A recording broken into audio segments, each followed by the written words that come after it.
नमस्कार मंडळी, सर्वांना श्री स्वामी समर्थ. तुमचे पुन्हा एकदा मनापासून स्वागत आहे आजच्या आपल्या डेली रुटीन व्हिडिओमध्ये. प्रत्येक दिवस आपल्याला काहीतरी नवीन शिकून जातो. काही दिवस खूप धावपळीचे असतात, तर काही दिवस मनाला आनंद देणारे असतात. पण प्रत्येक दिवसामागे एक नवीन अनुभव दडलेला असतो. आजचाही दिवस असाच आहे. तसाही आजचाही दिवस खूप सुंदर आणि व्यस्त आणि समाधान देणारा होता. आजच्या व्हिडिओमध्ये मी तुम्हाला सकाळच्या सुंदर वातावरणात ते रात्रीपर्यंत माझा संपूर्ण दिवस आज मी तुम्हाला दाखवणार आहे. आज घरातली कामं, स्वयंपाक, देवघर, साफसफाई आणि माझं आज टेलरिंगचं काम, विशेष म्हणजे वटपौर्णिमेसाठी तयार केलेले सुंदर असे ब्लाऊज मी तुम्हाला आजच्या व्हिडिओमध्ये हे दाखवणार आहे. आज सकाळी 7:30च्या सुमारास मी आणि माझे मिस्टर दोघंही आदर्श पार्कमध्ये फिरायला गेलो होतो.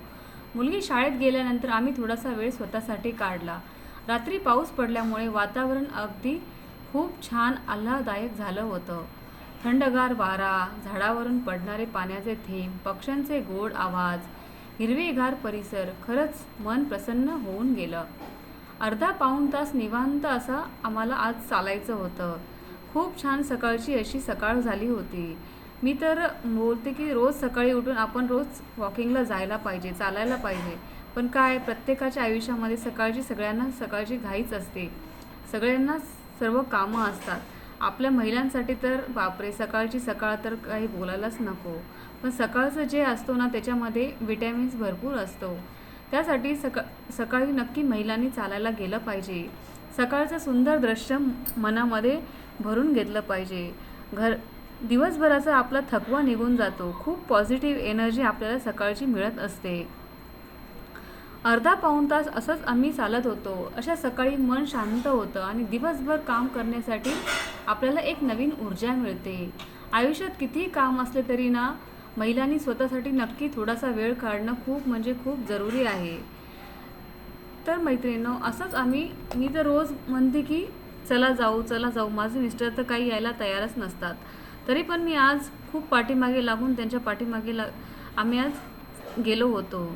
वातावरण एकदम असं 8 वाजले होते चालत तरी पण आम्हाला ऊन असं येऊ लागलं. नंतर थोडंसं गरम होत होतं. पण त्या गरममध्ये पण उन्हाची किरणे सकाळी आपल्याला खूप पॉझिटिव्ह एनर्जी आणि दिवसभराची ऊर्जा आपल्याला देऊन जातात. खूप छान असं एकदम सुंदर असं वातावरण झालं होतं. असं वाटत होतं की अजून आपण चालतच राहावे. पण काय करणार, घरातली कामं पण आपल्याला वाट बघत असतात.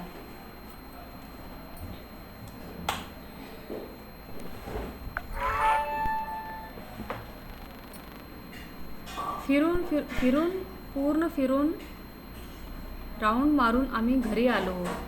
घरी येताना सगळे कामं तर वाट बघतच होती, पण निवांत असा वेळ आम्हाला कधी मिळतच नव्हता. मिस्टरांच्या पाठीमागे तर मी रोज लागते की आपण जाऊ. ते काही घरातून निघायचं नावच घेत नाही. आज त्यांच्या पाठीमागे मी जबरदस्तीने घरातून आम्ही आज निघालो. पण खूप छान, मनाला खूप म्हणजे प्रसन्न देणारी आजची सकाळ झाली होती. खूप म्हणजे खूप मस्त असं वाटत होतं. रोज असं यायला पाहिजे, पण काय, मिस्टर तर येतच नाहीत. मग तुमचे पण मिस्टर असेच करतात का? मला कमेंट बॉक्समध्ये नक्की सांगा. पाऊस पडला तरी पण हे चालूच होतं. नंतर आम्ही घरी आलो. घरी आल्यानंतर आमचा चहा वगैरे झाला. आज मला जेवणामध्ये दुधीची भाजी करायची होती, पण ना ते माझं कटर बरोबर चालतच नव्हतं. दुधीचे धपाटे बनवायचे होते.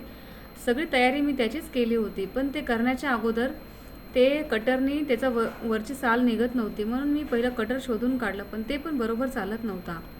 नंतर दुसरा कटर शोधून काढला. त्याचे जाऊ दे म्हणून, फास्ट होईल म्हणून मी त्या दुधीची भाजीच करायची आजचं ठरलं होतं. पटकन कांदा कट केला आणि नंतर बारीक दुधी कट करून घेतली.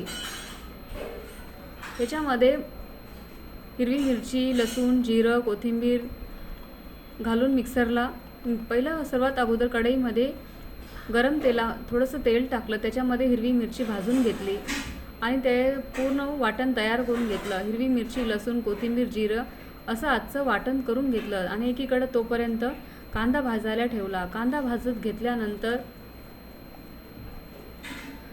भाजून झाल्यानंतर गरम तेलामध्ये फोडणी दिली.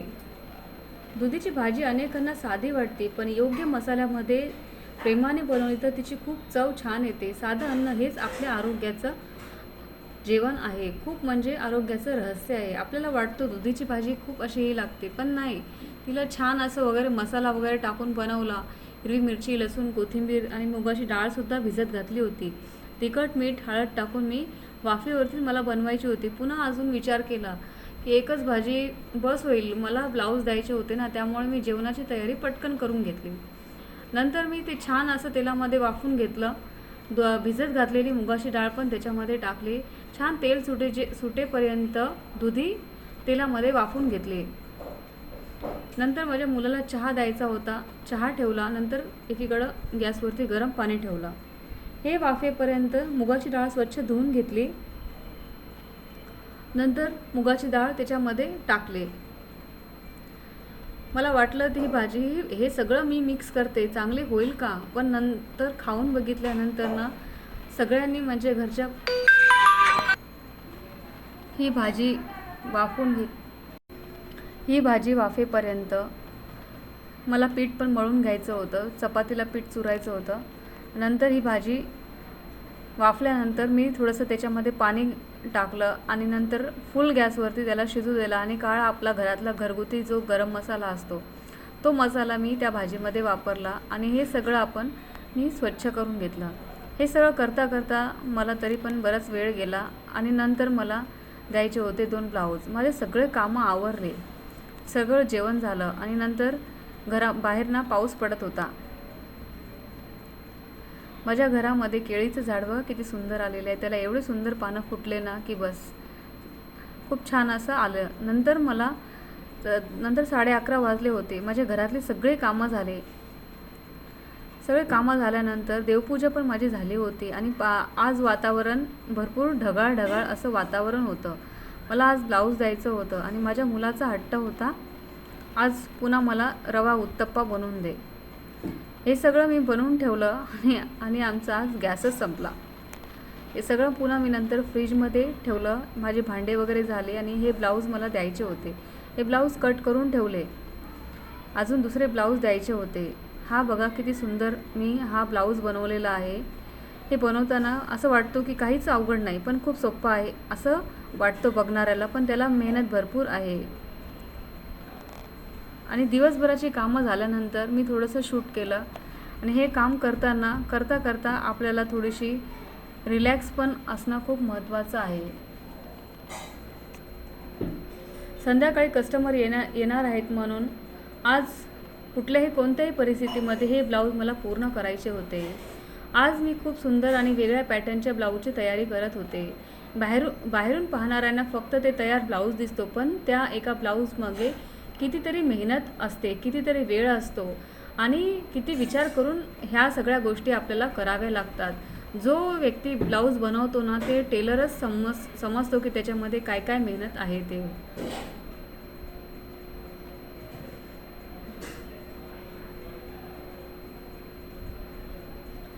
स्वामींची पूजा झाली, स्वामींचा जप झाला. मला रोज स्वामींचा जप केल्याशिवाय माझं मन शांत होत नाही. दिवसभरातील कितीही कामं असू द्या, पण मी माझे कामं आहेत ते मी स्वामींची जप झाल्यावरतीच माझ्या पूर्ण कामाला सुरुवात होते. स्वामींचं मी मन लावून एक माळ जप केलं. रोजचे 3 अध्याय वाचले की मनाला एक शांती आपल्याला मिळते. म्हणून ना आयुष्यामध्ये तुम्ही कितीही बिझी असा, पण आपल्या स्वतःसाठी रोजचे 15 मिनिट नक्की काढा आणि स्वामींची सेवा मनापासून करा. मन लावून स्वामी सेवा केलं की आपल्या आयुष्यातील जो दिवसभराचा थकवा असतो ना तो निघून जातो. हे बघा मी हे बटरफ्लायचा आज ब्लाऊज बनवला होता. पूर्ण लेसद्वारेच होता, पण बोटनेकचा होता आणि पफचे स्लीव्ज होते. खूप सुंदर असा ब्लाऊज हा झाला होता. हा त्या ताईंनी म्हणजे चेक पण करून बघितला. त्यांना खूप सुंदर असा ब्लाऊज बसला होता. मी तुम्हाला या ब्लाऊजचा फोटो नक्की शेअर करेन. कारण काय होतं, एक ब्लाऊज तयार करण्यासाठी योग्य माप घ्यावं लागतं. कटिंगसुद्धा अचूक करावी लागते. प्रत्येक इंच जपून करावा लागतो. प्रत्येक इंच जपून शिवावा लागतो. पॅटर्न बसवताना अनेक वेळा पुन्हा मोजावं लागतं. असं वाटतं की ते होईल ना, व्यवस्थित बसेल ना, अशा या प्रत्येक गोष्टींचं लक्ष द्यावं लागतं.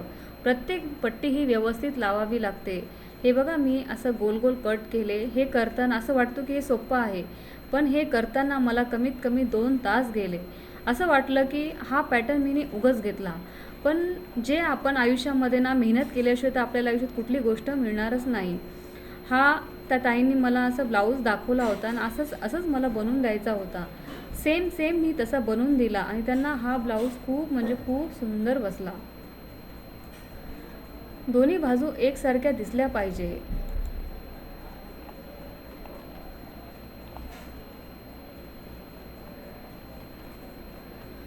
पॅटर्न बनवताना आपल्याला किती मेहनत लागते ना, की बस बोलायलाच नको.